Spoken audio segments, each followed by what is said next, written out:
दोस्तों, एक शो में नवाजुद्दीन सिद्दीकी से पूछा गया कि एक मैगजीन में तुम्हारे हवाले से लिखा हुआ है कि अमिताभ बच्चन के पास हाइट थी और अच्छा आवाज़ था, इसलिए वो सुपर हिट गए। शाहरुख खान के पास सिफारिश थी, इंदिरा गांधी का वो खत था,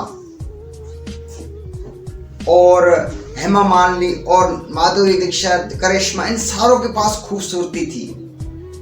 तो फलाने के पास ये था, फलाने के पास दौलत थी, फलाने के पास डिग्री थी, तालीम थी, लेकिन आपके पास क्या था जो आप यहाँ तक पहुंचे हो? उसका जवाब सुने, उसका जवाब सुने। उसका जवाब ये था कि मेरे पास सिर्फ और सिर्फ जुनून था। ना डिग्री, ना सिफारिश, ना पैसा, ना खूबसूरती, ना किसी की सपोर्ट, कोई चीज़ नहीं थी। मेरे पास सिर्फ और सिर्फ क्या था? जुनून था, जीतने की एक ख्वाहिश थी, एक विजन था, एक डिसिप्लिन था, एक प्लानिंग थी।